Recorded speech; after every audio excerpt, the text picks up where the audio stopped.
Maloni, kia ora, welcome to the Pacific Way. The tourism and agriculture sectors are often the backbone of many Pacific Island economies, but when it comes to ways in which they can complement each other, there's still room for improvement. At the Pacific Community Agri-Tourism Week, organized with the European Union and other stakeholders, there was plenty of discussion on the way forward.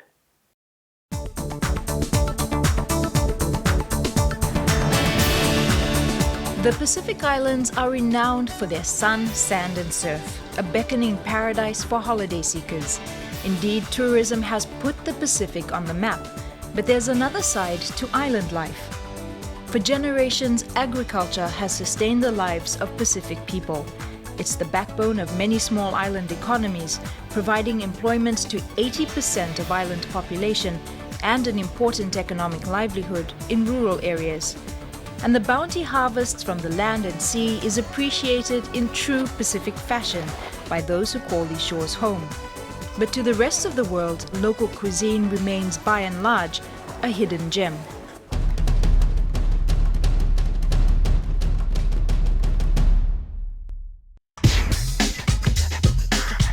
Committed efforts at the regional and national level are now underway to bridge the gap between local agriculture and tourism in the Pacific Islands region. In June 2015, the inaugural Pacific Community Agri-Tourism Week was held in Nadi, Fiji, and jointly organized by the Pacific Agriculture Policy Project, implemented by the Pacific Community SPC, South Pacific Tourism Organization SPTO, and the University of the South Pacific USP, in partnership with the European Union. Also lending its support to this initiative was the ACP EU Technical Centre for Agricultural and Rural Cooperation, CTA, and the Pacific Islands Private Sector Organization, PIPSO. Historically, high birth rates combined with slow economic growth, and this has resulted in high unemployment in many Pacific Island countries. In the most affected countries, this has reached 60%. Now, the two productive sectors of agriculture and tourism seem to offer the best opportunities for inclusive economic growth in the region. Therefore, the promotional linkages between the two can contribute to creating improved economic opportunities, build resilience in rural communities, and enhance sustainable development in both sectors. We are involving over 100 attendees from the Pacific, the Caribbean, and Indian Ocean, and is particularly for promoting the supply of local produce, agri-food, and agri-products into the tourism market.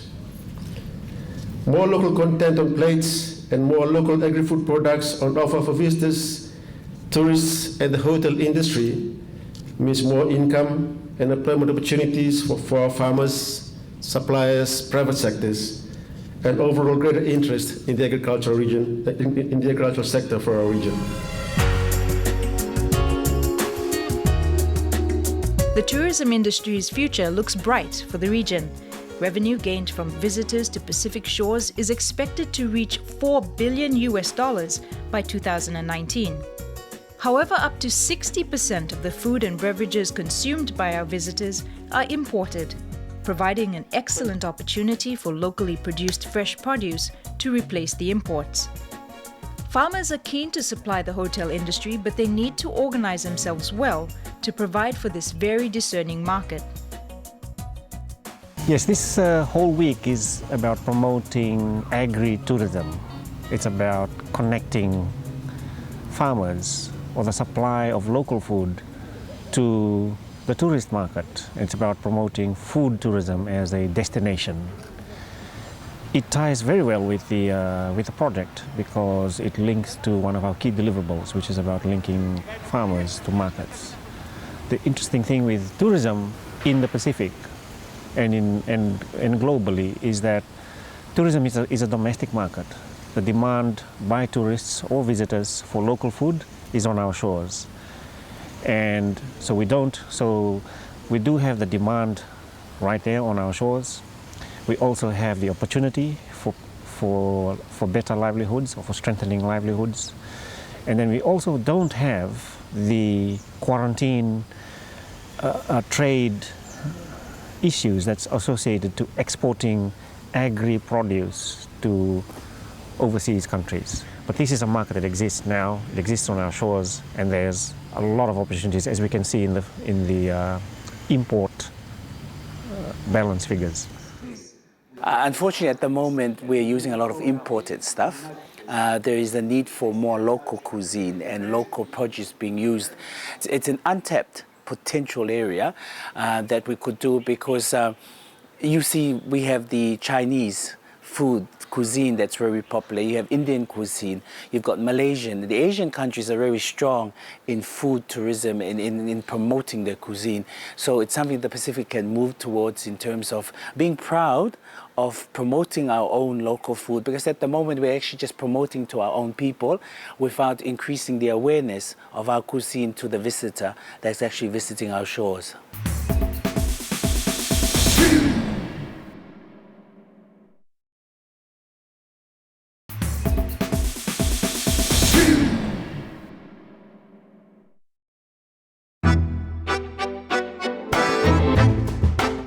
To help change all this, a Pacific culinary workshop was organized as part of the AgriTourism Week.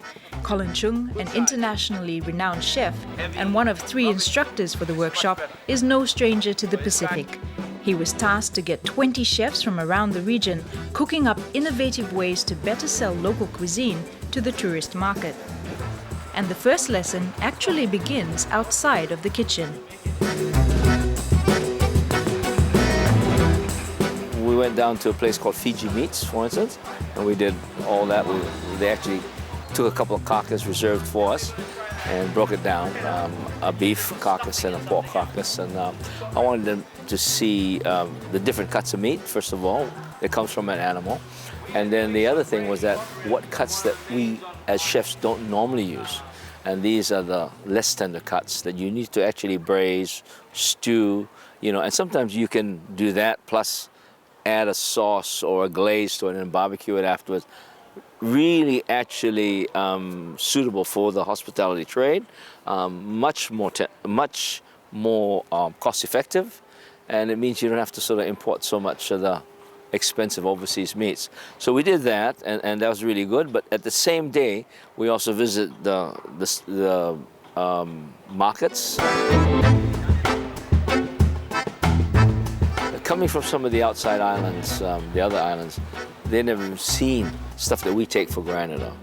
And then as we went through and I talked to them and showed them some other things, even our local chefs didn't know how to use or know a lot of our things here. So good exposure. Knowing what's available is only part of the equation. The farmers themselves are at the core of the supply chain. Understanding where the farmer comes from, where he lives, the challenges he faces in supplying inputs, and the forces of nature he has to contend with are all elements that define the agriculture system. Farm boy Nandi buys an array of fresh fruits and vegetables from contracted farmers. Its owner Kamlesh Prasad is a middleman. As he takes the agritourism participants on a tour of his premises, he explains that Farm Boy works with up to 1,000 farmers from all around Fiji in order to meet the demand of his clients, which include hotels and resorts. Things like tomatoes, lettuce, eggplant, those traditional items, everybody wants it. Fair, they've got different criteria, different size and shapes they will require. But those, apart from the traditional stuff, we don't want to only know what they want. We try and push what we want to give them. And how we do, we keep on monitoring the food trends, present and future. We try and push what we do. Like for example, with supayats, we actually prepare certain foods and give it them to try. We want to promote the local Fijian stuff. Sourcing all the needed produce to prepare appealing and appetizing Pacific cuisine to visitors is not so clear-cut. There are many challenges and many cooks, so to speak, involved in the whole process. Dissecting these challenges and opportunities was a key part of the Agribusiness Forum, which was held during the week-long event and opened by Fiji's Minister for Agriculture, Rural and Maritime Development and National Disaster Management. Agribusiness tourism, linkages are perhaps one of the most promising avenues for diversification and growth and trade growth for the agriculture sector in the Pacific. How can we actively participate in this to supply the markets, earn incomes, and do so in sustainable ways? On the other hand, we have increasing tourist arrivals and matching food needs. A bulk of foods and food produce catering for this market is imported. And our cuisine, unique in their own ways, do not feature prominently in the hotel menus. How can we contribute these elements to promote local produce use and fusion of our foods and cuisines for visitors and locals alike? How can we promote culinary tourism using local produce and local products? Farmers, for instance, have not really been part of the equation. We know we get our supplies from farmers, but they've not been proactively engaged to support the work that we need to see happening in tourism. We have other challenges such as the mentality on subsistence farming, where farmers do not see commercial farming consistently supplying products to commercial entities as being important as yet to them, because that's the way the Pacific has been brought up. People are more subsistence than anything. But I think we are seeing the growth of an increase in commercial farmers who want to supply tourism, who want to be more engaged. There's a big gap, and we need to fill that gap somehow. But it takes political will and trust between businesses, because it's got to be a business transaction to make this happen. I think also one of the other problems I've noted is that there are market access issues within the region that we need to break down. And we need our leaders to actually take action, to actually allow those transactions to happen and create an enabling environment. Some examples is we're seeing capsicums in Fiji that are $25 a kilo in supermarkets being imported from overseas. Maybe we could get that from our Pacific neighbours.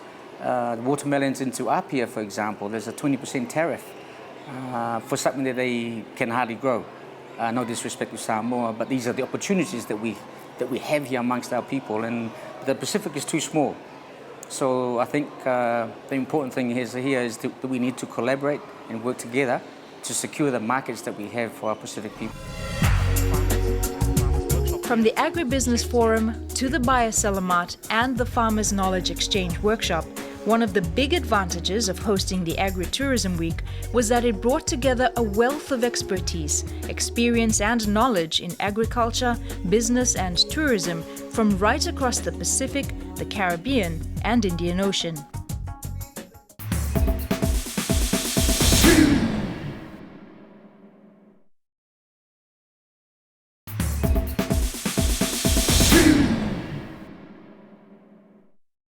Just over 20 farmers that's involved in this week's events. They are doing capacity building.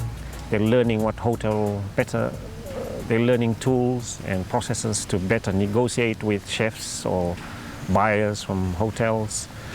But the key criteria out of all this, out of those farmers, were that they belong to farmer networks, so that they go back and share this information. I appreciated the chefs talking to the farmers, because when we go, we talk to the managers, or we talk to the purchasing managers, and we don't talk to the chefs. But I think the chefs in the kitchen know exactly what we farmers want. And it's good talking to a chef. Some of those chefs were telling me that I like going to buying with the farmers. And me as a farmer, I would appreciate a chef going there, telling me exactly what he wants for his table. So I grow exactly what he wants. Because some of us are just growing all over the place. And what the chef wants, we're not providing. That's when they run salt in the tables and they're going all over the place looking for it. But if they can identify farmers and tell us that this is what we want, Can you grow this for us? Definitely we'll do it. It could cost me thousands of dollars to travel to all the hotels and restaurants to meet with these people. Today, I have about 5 hours, 6 hours sitting with 20 of them, talking, finding information about what they would need for their hotels.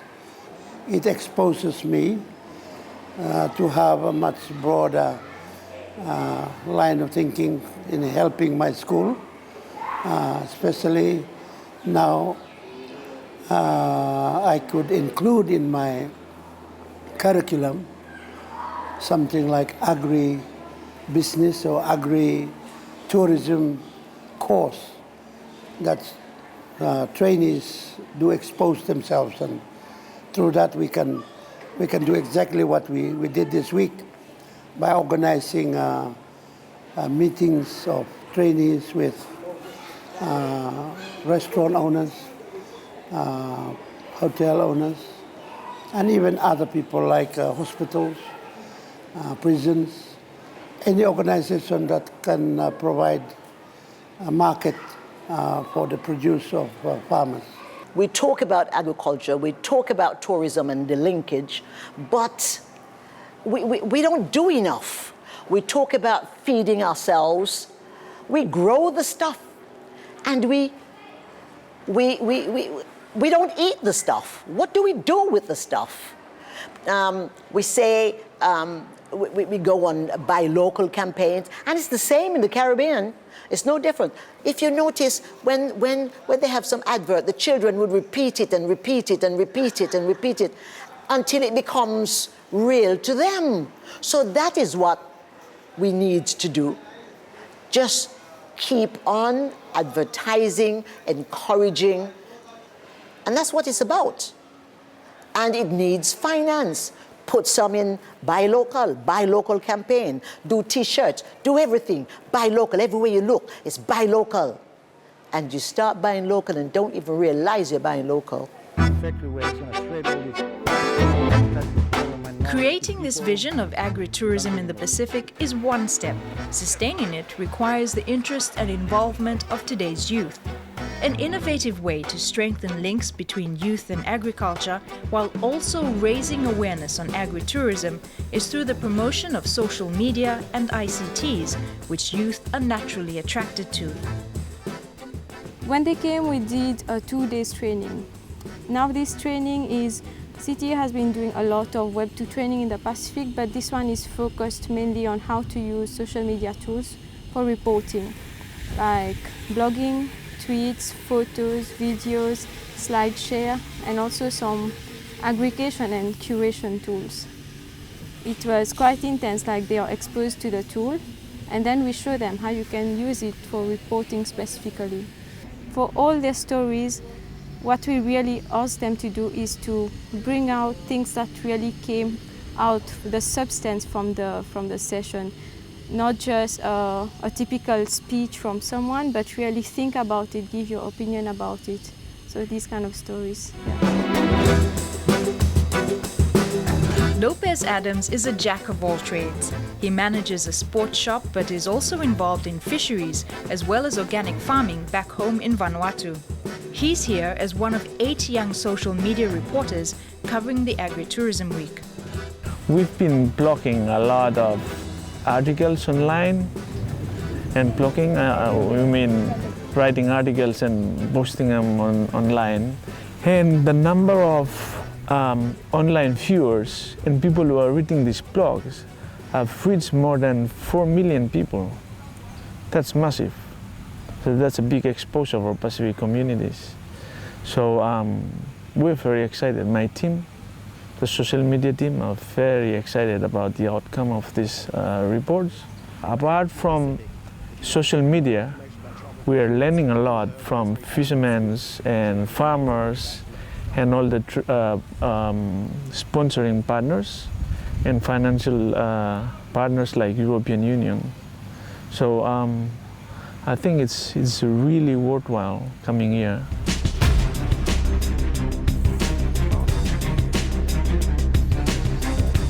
Armed with new skills and knowledge along with fresh cuts of local meat and produce from the markets, the 20 chefs are back in the kitchen. Under the guidance of celebrity chefs Colin Chung, Robert Oliver and Sailesh Naidu, it's here that they put all the lessons they've learned over the past week into practice. The tourists need to be comfortable with the food that we're looking at. Like, we can serve them a big bowl of ruko and with taro on the side, but it's not appealing, so that's why it's so important. Applying the modern techniques, but with all the local flavours and products, I think it's a very good balance. Ultimately, when I go back home, I just really want to sort of put my head down and really start trying to develop a contemporary cuisine for the Cook Islands with all the other local chefs, with ultimately the end game being able to run and operate my own little restaurant, which has sustainable vegetables and meats and is primarily local, and that's the end game.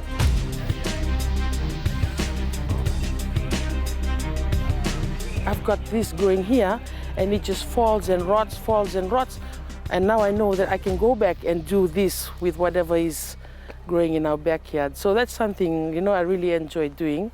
And through this workshop, I'm able to upskill myself and my knowledge so that I can go back and better my teaching and have a very good knowledge about what I have here. The inaugural Pacific Community Agri-Tourism Week drew to a close on a high note. Homegrown masterpieces prepared by the participating chefs for the closing gala dinner were presented and enjoyed by all, and as shining examples of how cuisine can be the ideal link between the region's growing tourism industry and local agriculture. This is timely, this is exciting for all of us, because we have been thinking about this for quite a long time. For all the farmers and for all the key stakeholders that are here, it's good to come together in meetings and conferences.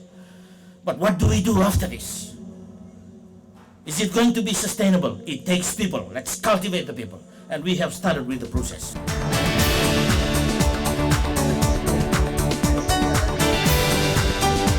The flow of information, ideas and knowledge exchanged over the course of the Agri-Tourism Week is an important first step towards growing and supporting agri-tourism at the national and regional levels.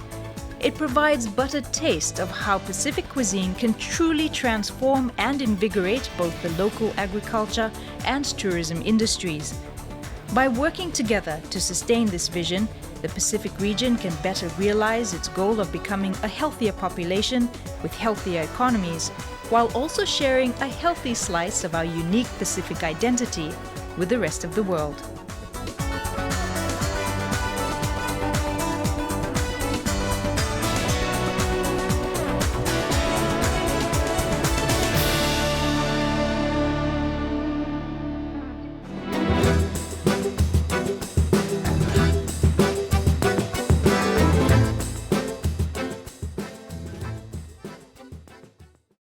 I hope you enjoyed our story tonight, and you can look forward to more exciting stories next week.